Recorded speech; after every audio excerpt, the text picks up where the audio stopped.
Runites are undoubtedly one of the most popular characters in Ragnarok Online. It is quite an easy character to play, but not the easiest character to start with. I'll get to that later during this video. The skills are easy to understand, the items aren't that hard to find, and there are plenty of builds one can do for Runites. Hey guys, I'm Chi and welcome back to the channel, and today I'm going to be talking to you guys about the mid-tier critical Runite gears, catalysts, stats, and gameplay.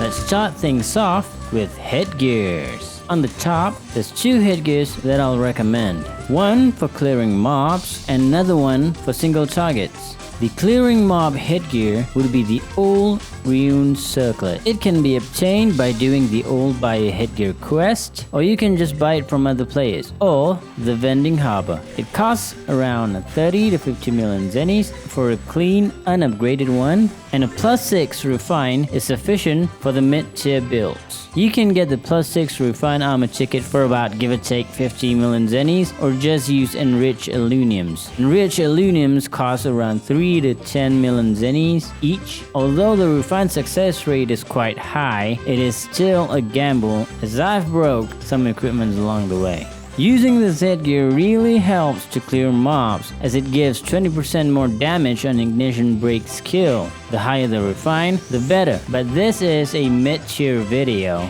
so I'll just stick to +6. You can get it to +8, but +8 is quite expensive. The second headgear is the snake hat, and it is for single target monsters with high HP, such as MVPs or stubborn mobs. The only reason why I chose this headgear is it gives the double attack skill. It will greatly increase the damages since it double attacks on certain rates. This particular hat can be obtained from VH. There's an NPC who sells it, and it costs only 300,000 zennies.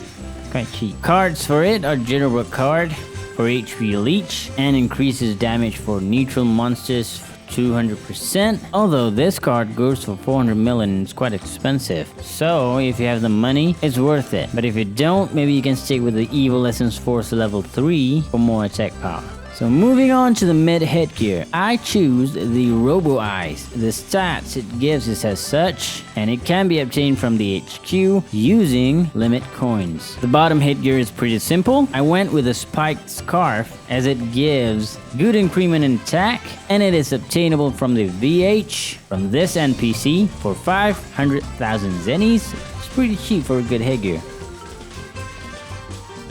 Moving on to the armor.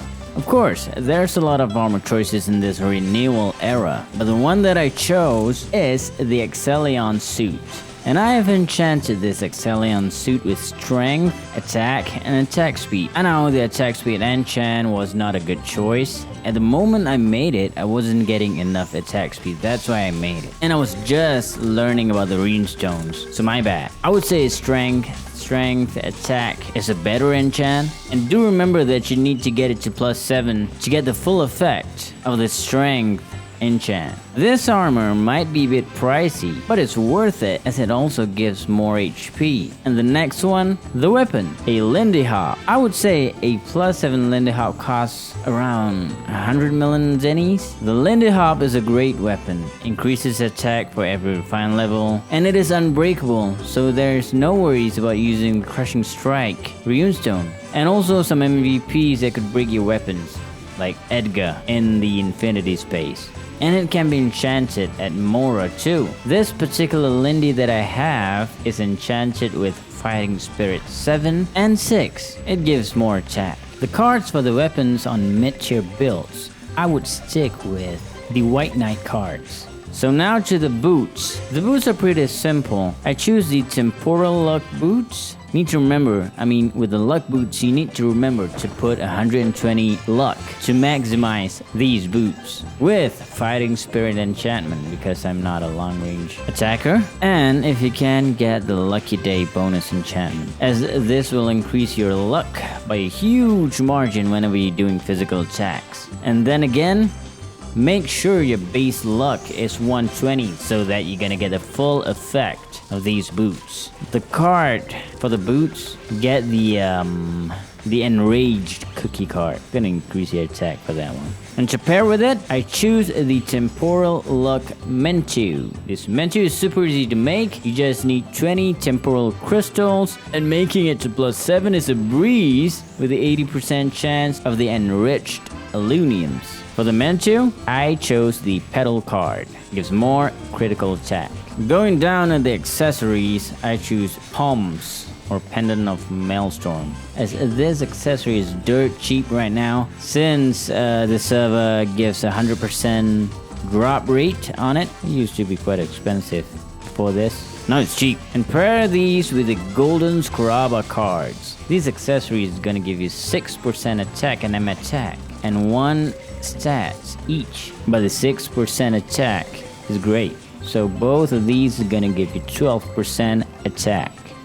And I know I said earlier in this video that I'm gonna talk about the catalysts, but given that it's a long list, I decided to make a separate video on those. I hope you guys don't mind. And also, earlier I said that Arcase wasn't the easiest character to start with, is because it simply uses a lot of catalysts to deal a good amount of damage. Without the Rune Stones, you simply can't dish out a lot of damage. And Rune Stones means a lot of farming. And if you're too lazy to farm, you need Zennies to buy those. The mats, I mean. Plus, you need a lot of Zennies to equip this character, even on the mid-tier setups. So hence, Arcase wasn't the easiest character to start with. The stats are pretty straightforward. I went with 120 strength for maximum attack power, and with the agility, it's mainly to get the 193 attack speed. And it's a bit tricky, but I put just enough stat points on agility to match it with the Runestone buff, increased agility skill, 2-hand quicken skill, and also the Berserk potion. I put this amount of it for more HP. It doesn't really make a lot of difference with the Enchant Blade skill. I didn't put it that much. It's mainly for SP. And Dex is mainly for casting some skills and a little bit of hit. Luck needs to be 120 to get the full effect of the Temporal Luck boots. And a bonus, if you can afford it, get the Incubus pet. With this pet, you don't have to bring a lot of SP potions, as it leeches the SP. Yes, I recommend the Incubus pet.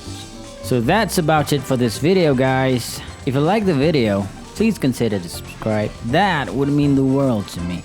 And as always, thank you so much for watching, and I'll see you guys on the next one. Bye bye.